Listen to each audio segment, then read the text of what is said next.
From Africa, we have Evelyn Bush. Evelyn, pleasure to have you with us today. It certainly is a pleasure to be here. Thank you, Evelyn. Now, listen, Evelyn, what part of Africa are you from?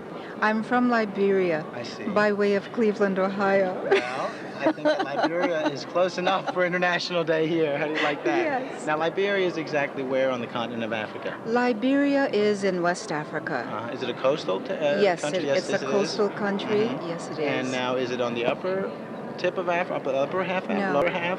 The lower. Lower half. Well, as you go around the bulge. Right. Okay. Of Africa. I see you have a map here. Can you maybe show us? Certainly, I can. Okay.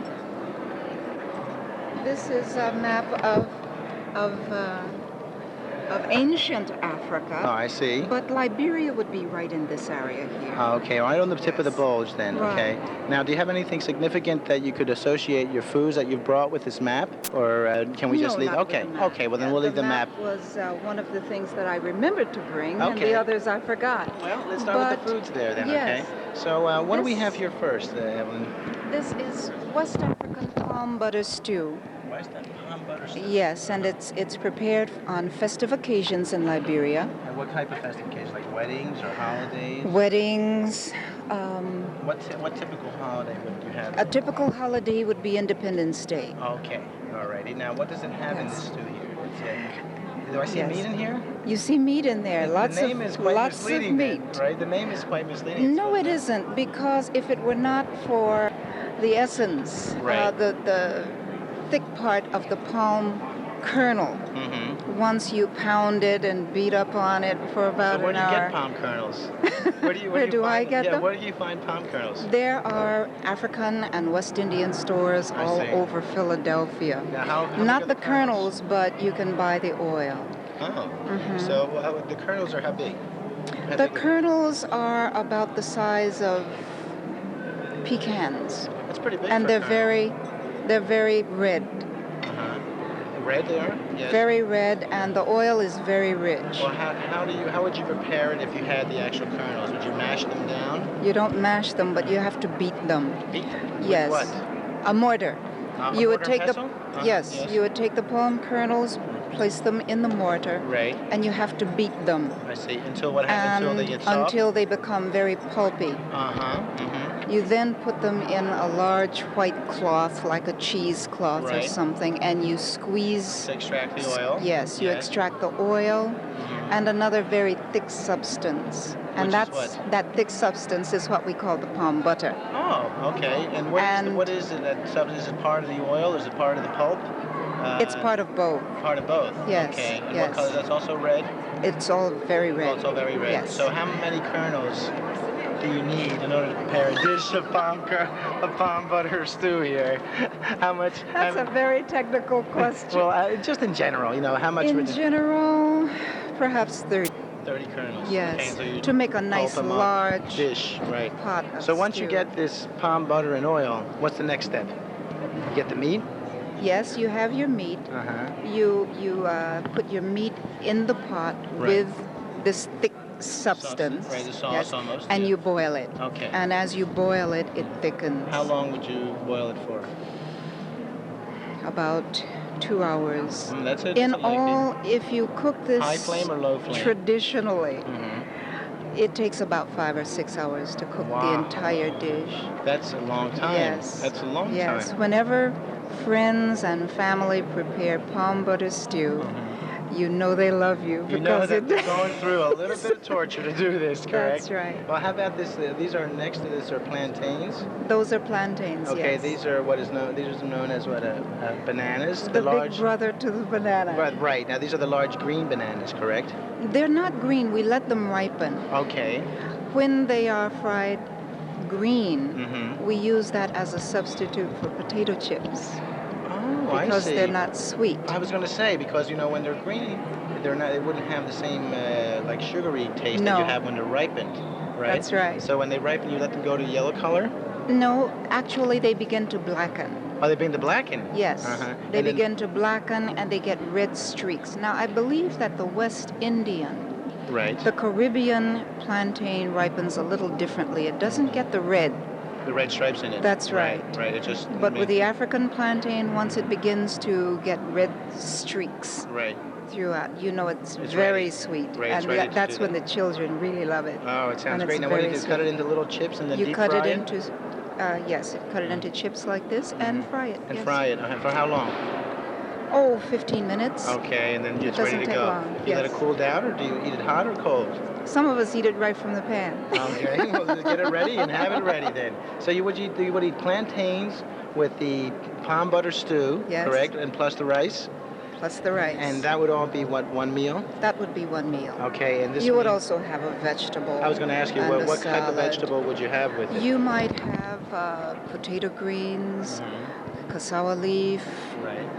um, collard greens, cabbage, Oh, that's interesting, yeah. black-eyed peas. Right, and then after that, These what are what type of traditional dessert dishes. would you have with that? Africans don't normally eat dessert. Is that true? Maybe is it because the plantains are also sweet as it is? No. It's just that Africans have not developed a taste for sweets. And Uh-huh. if you'll notice, most elderly Africans still have all their teeth. I was just going to say, if they don't eat sugar, that means your That's teeth are right. going to stay longer. That's interesting. correct. That's right. It's a beautiful outfit you have on, Evelyn. Thank you. Is this typical of a Liberian? This is Liberian work, yes. And the tailors, let me move this out of the way. You can Okay. see that the tailors do absolutely beautiful, Beautiful, intricate work. work. And it doesn't even take them this long. Oh, really? Very long. You can get a simple outfit like this in one day. Is that threading that they weave yes, like that? it's embroidery. And is that silver coated? I see a little bit. Yes, there? this is a shiny white thread that is accented with some silver threads. I see. And would this be worn as a casual dress, or is this for a holiday occasion? No, it's more for a holiday or Like going a out wedding for or an something? evening. Or going out for a yes, yeah, it's like a festive occasion. a formal type dress then almost. More formal, but not so much. Not if so I much. were going to be very formal, I would look even more traditional with a very large head tie. Oh, like headpiece and so Yes. forth. Are the earrings also Liberian? No, they're not. They're These American. were bought in America. That's okay. So in other words, though, you would dress up like this if you were going over to a friend's house to eat a little bit of palm butter Yes, I stew, would. plantains, and rice. Yes, I would. Yes, you would. Well, thank you for being with us here. You're quite Thank you, welcome. Evelyn. Take care Thank you now. for stopping by. Pleasure. Bye-bye. Thank you. And Evelyn, just to reiterate here, what you also do African food catering, is that correct? Yes, I do. My sisters in Africa were so kind, and they are excellent cooks. They did a very good job in teaching me to cook West African and Liberian food. So this is one of the ways that I help to make Carry my on. living as a And student. also carry on the tradition. And to carry on, especially to carry on the tradition Very in good. Now, America. where are you located? Where are you based I am from? located in Philadelphia, and you can refer to me or my little catering business as Odd Days, West African Foods. Yes. I do catering for private parties, cultural events, special occasions, festive affairs, and I also do lectures. I really enjoy doing lectures. On the history of Africa and its Yes, cultural the culture. background. Yes. Very good. How about some phone numbers? Do you have any we can reach you with? Yes, 787-8457. That's my campus number. Right. And my home number is 236-8528, where I have an answering machine. Oh, great. So that means we're in the modern age here. Also, thank you again, Evelyn. And we hope we get many calls. Okay? So Thank do you I. again. Bye-bye. The Slavic tradition again. And back over to Eastern Europe, we have with us Miss Lisa Bashinsky. Bazinski. Bashinsky. Bazinski and Miss Rain. Harris. I'm not doing it. No, it's Haraski. It's Haraski. It's Haraski. We'll make it so for the interview at least. Okay. Okay, Lisa, what do you have to let us sample here? Let's look into this Okay. big pot here. What do you have? This is kluski kapusta with kielbasa. All right, let's dish it out and let's look at it. This All right, is- let's say that again because that was really quick. What is it again? Kluski kapusta with kielbasa. Kluski kapusa with kielbasa. Kapusa. All right, let's start with the first half of that. What's kluski kapusa? Kluski is egg noodles. Okay. Kapusta is cabbage, and kielbasa is sausage. Is a Polska. sausage. Okay. Now, when would you first of all? What type of dish would this be? This is this is a main course. This is This is a something main they meal. would eat. This is a main meal. It's So in other words, you'd be relatively serving it simple. on a dish 2 times the size or 3 times the size Right, of this, right? With right. lots of kielbasa. Right. And what would you put? Any condiments on it? Probably salt and pepper. Salt and pepper. Butter maybe for the noodles. Now, would you eat this for dinner, lunch, How would you Probably All of lunch, them. a lunch All and of dinner. Possibly. Possibly really, breakfast, all I of it. Breakfast, Sure, well, breakfast and, you know. And what part of Poland does this come from? Is this from This is the from my country, from the grandmother. cities, or you know, what? I don't really know. This is my grandmother's recipe, so I don't. Where was your grandmother from in Poland? Do you know where she was from? No, No? because her mother's from Poland. She grew up. I know she was born there, but and then they came over to America, but I don't know it's where more exactly. of a rustic dish. It's more of a country dish. Right, I would say it's more rustic than Now, big how do you city. prepare it now? Let's get down to tacks here. Okay, really easy. You shred the cabbage. You get a small head of cabbage, shred it up, boil it, cook it. How many cabbages would be for like a pot this size? This is 2 heads of Two cabbage. heads of cabbage. Okay. So Okay. then you get that. You boil those 2 heads. Boil that for Right. about maybe an hour, and then you take it out and you in a frying pan you just have butter and you saute it up, saute it up in some After onion. you boiled it, you saute it with onion. Right, gives it extra flavor. Alrighty. And then you throw a little bit of onion in there. Okay. And while you're doing that, you have your noodles cooking. What kind of noodles are they? They're just regular egg noodles. Plain the bow tie stuff, or? Yeah, you can use. It doesn't really matter as long as Okay. it's noodles. How many? I use 2 bags of noodles for this pot What's this how many size. pounds is that of pasta? That's about 2 pounds of So pasta. that's 2 heads to 2 pounds of pasta, 2 heads of lettuce, 2 heads of cabbage, or 2 Well, you pounds can of pasta. cut it in half. I mean, if you're doing it for yourself, 1 pound and 1 head Right. of cabbage. It's the recipe calls for like 8 ounces of pasta for a serving. That's probably served about 4 people. That's not So- bad. Okay, so then how long do you cook that for? How long do you cook the pasta? About al dente? Do you make it? Yeah, al dente to Al your dente's taste. good? Yeah, so about 6 minutes and stuff like that? Yeah, about that long. And then there's the kibasi. You put that in a skillet with a little bit of water. Well, how does the and you kielbasa simmer. come? Does the kielbasa come in In a a long sausage type of, I guess, shape, or is that what it is? Yeah, it's in the link. You know, like it comes usually in like a horseshoe shape, and it's Oh, got, that's neat. yeah. So it's sausage. It's And is cased that in- pre-cooked already, or do you have to cook that also? You cook that for about 20 minutes. Okay, you cook that And for then 20. in the water, and Uh-huh. it comes out really You cook great. that alone, right? You don't cook that Right. with the noodles or anything. Right, you cook it alone by itself in another pot. So you another have all pot. these pots to clean later on. And but it's look, fun. just think of the dishes too. Right? Then you have all the kielbasa, you chop it up. Right. You get the noodles, they're all finished. You mix them in with the lettuce and the Right. the cabbage and the onion stuff. Mix it and all together. All together. Mhm. And then do you let that steep at all, or No, you serve it right away.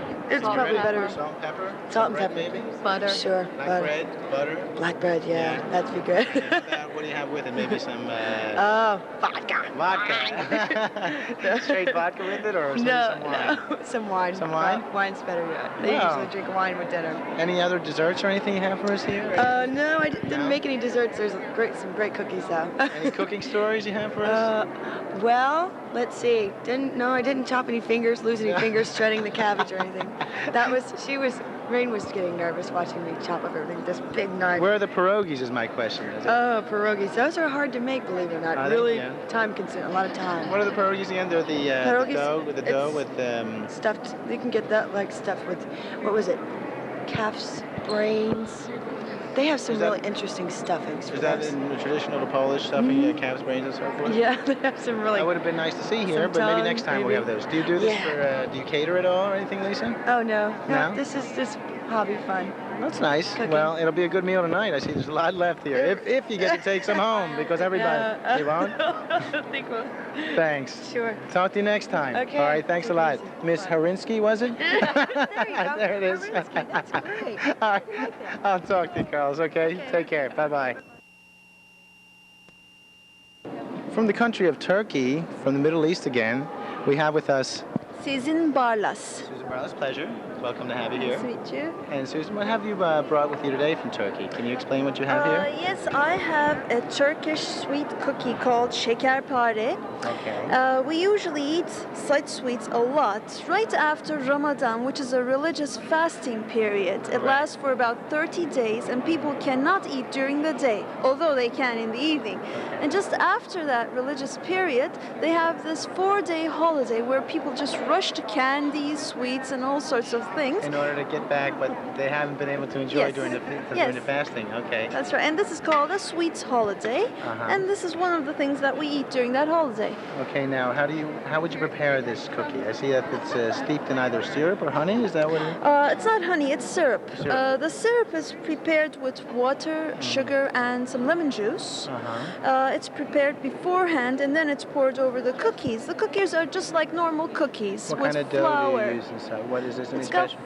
flour and eggs and some lemon peel and some margarine. Oh, that's it. Margarine? Margarine. Right. Uh-huh. Yes, and well, we mix all these, prepare a big dough, and then Right. prepare the small things, and then we put in some almonds on I was top going to of ask you, them. these are nuts again. It seems that nuts are very prevalent throughout the Middle Eastern food. Yes. In Lebanon and Egypt and so forth, they have That's right. walnuts and almonds. Yes. And what other nuts? Pine nuts, I think, also. Pine nuts, especially in dolma, if you've ever heard of Yes, those dolma, stuffed yes. pine leaves. Right. I think we usually use pistachios, walnuts, also, yes. and almonds in sweets. Uh-huh.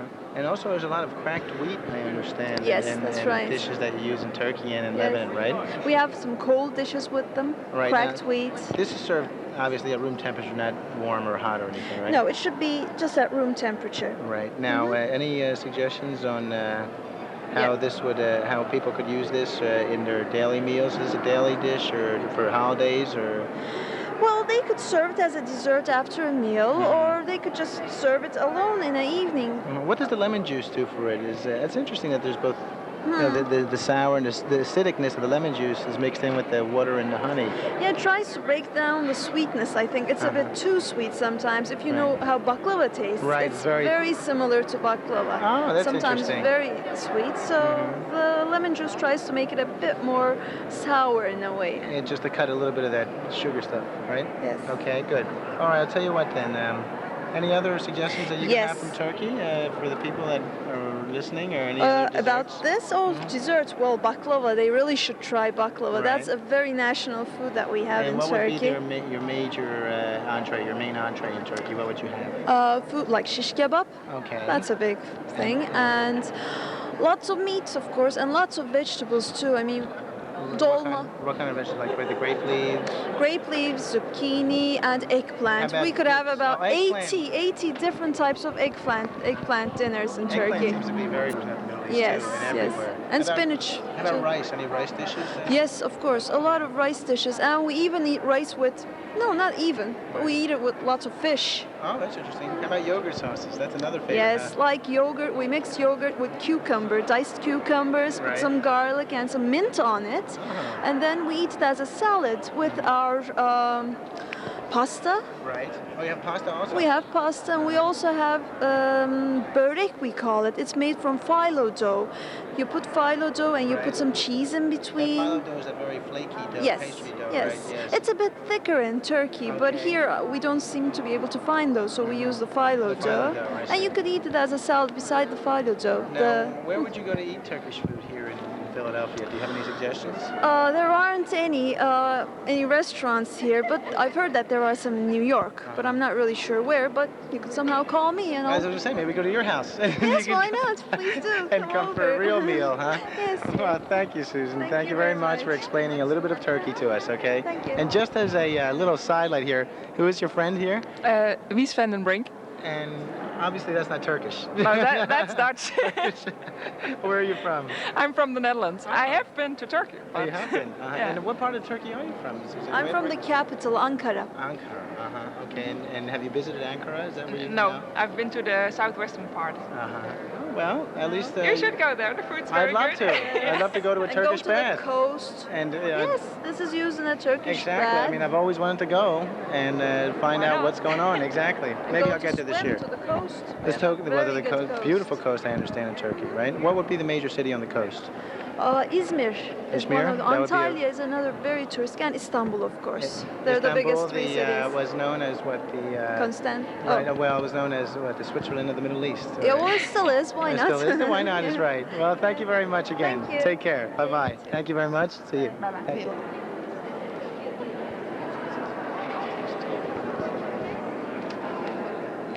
Representing the Ukrainian aspect of international flavor for the events today, we have with us here Anita. Berenger. Anita Farringer. Pleasure to have you, Anita.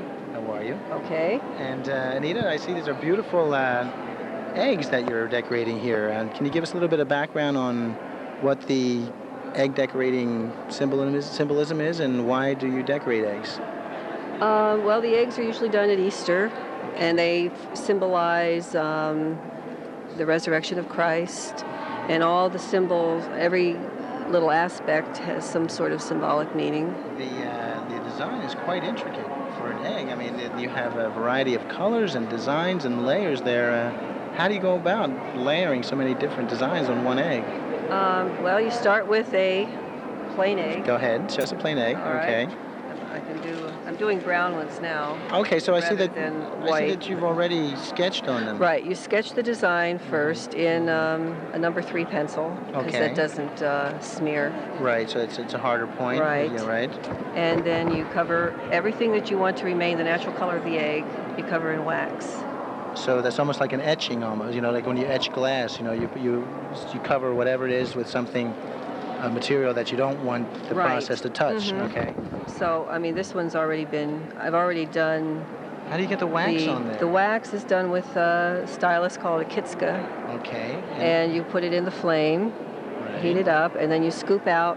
This is I was beeswax. gonna say, that's black beeswax. Is that black? It's black from the carbon of the candle. It's Oh, okay. actually normally that It's color, just a but it light color. right, but it Uh-huh. gets black from the candle. This way you can see what you're doing. Okay. And then you heat it up in the candle, and make sure it doesn't blot. Right. And then you just start covering. It's on- very, very precise work. I mean, it's very intricate. That's why the stylus is. You have a stylus, and what kind of stylus is that now that you have? Is that a wooden stylus? Is that made out of wood? This one's wood with copper wire and a copper container for the wax because it heats up very fast.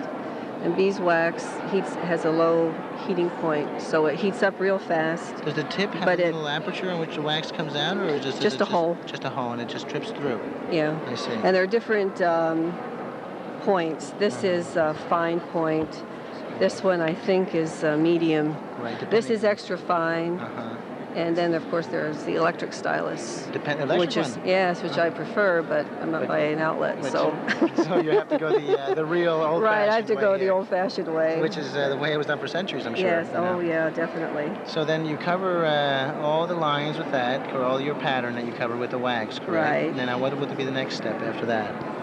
Then the next step is to put it in the dye bath that you want next. Now this Okay. one's already covered. This has been done in natural, and then I dipped it in orange, and I covered in orange what I wanted, and then I Right. dipped it in the dark red, and I'm ready to put it in brown. So it was 2 dips in, orange and red so far. Right, correct? and now it's ready to go into brown. And now what kind of dips are these? Are these just plain vegetable dyes? They're special chemical dyes that you can buy, Okay. and because they are very strong colors, and you can blot them immediately, and they don't rub off, and they last throughout all the process here. So that it gives you a good base, you know, to work with. So now Right. you're going to stick it in another dye? Yeah, put Okay, it. this is the brown dye, correct? I hope so. Okay, Yes. well, we'll find out. We'll soon. Now, what is this little egg holder there? Yeah, this is just your dipper.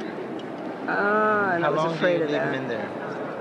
A couple minutes. For the stronger dyes, they should stay in longer.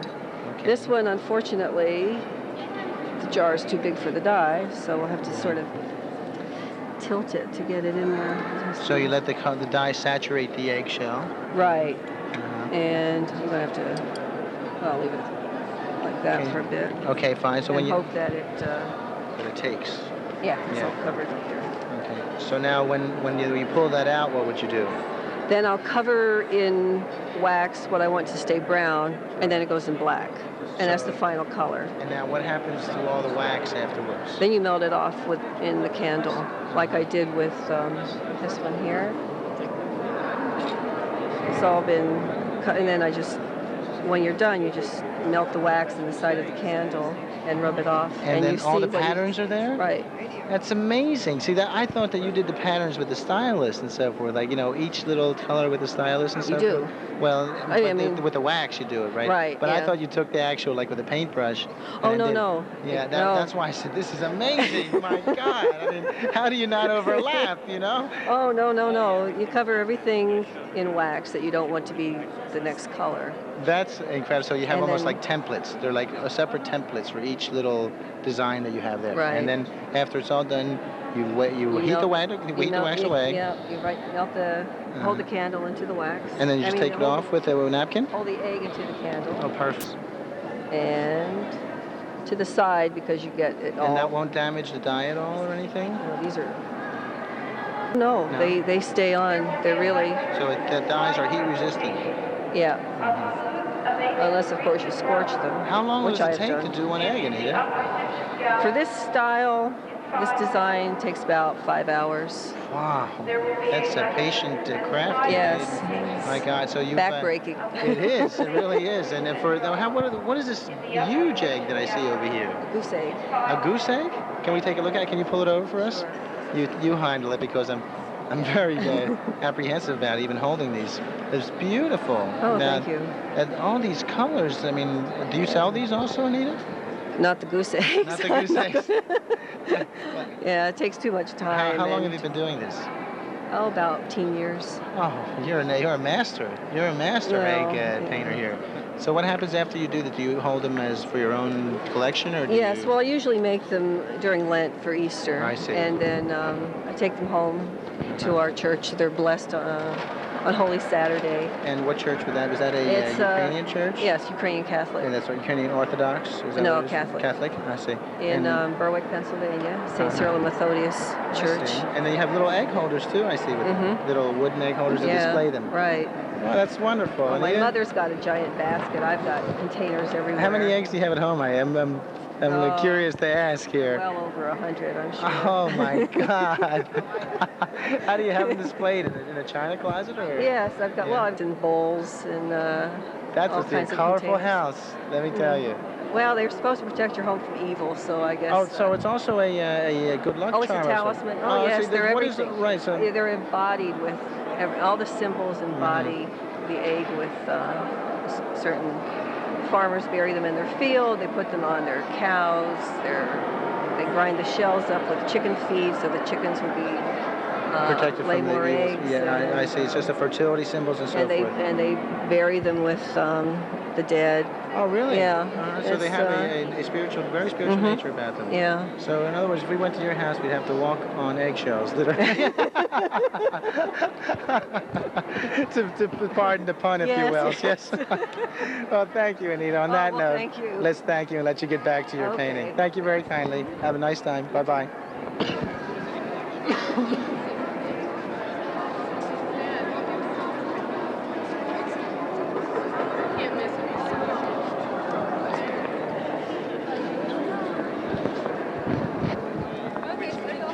You want to taste it? I'm not sure whether you.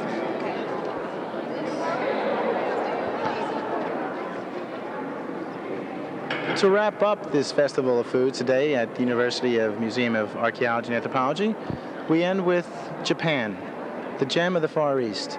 And today we have with us Vandy. Is that correct? Vandy, what is your last name? Sassoon.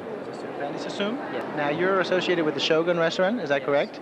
Okay, and what have you brought to us today from Japan, Vandy? I will show you right now how to make California roll. A California roll? Yes. Is that it? Okay, so this is sushi? This is seaweed, this is avocado, and this is Okay, so this is what is this, seaweed? What kind of seaweed is this? noi. Noi, is it called noi? So this is green seaweed? Yes. Correct, and this isn't sweet. This is not sweet, correct? This is No, it's not sweet. salty seaweed. Or Yes, just salty. with bland, isn't Yeah, it? bland. Bland seaweed. Okay. So now you have the seaweed strip plus avocado, and what else? Imitation crab, What is this here? crab steak, Crab steak. Okay. cucumber, Cucumber, we have horseradish and flying fish eggs, sesame seed. horseradish, and fish eggs. Yeah, Okay. flying fish egg. Fine fish and sesame seeds. Okay, so Vandy, go ahead to it. Let's see what's the first step here. You get your hands cleansed in the water, right? You take some rice. Right. Well, you boil the rice up and then put it down on the seaweed. 1 handful of rice, correct? Yes. Okay. And is this what kind of rice is this, man? Is this Japanese rice? Is this any special Japanese rice or plain- Japanese sticky rice. It's Japanese sticky rice. Okay. All right. So that you layer that on the seaweed. Sesame. Okay. And now the fish eggs, correct? Okay. And then what avocado would be next? That's crushed Yes. avocado, correct? Yes. Oh, what is this here? Avocado. Now what is this? What is this piece here? This is a matter for the make and roll. Okay, So so I use plastic outside. so you put it on top and you turn it around. Yeah. Okay. This is called inside out California Okay. roll. Oh, so now you take the avocado strips Yes. plus the crab meat. And this is cucumber.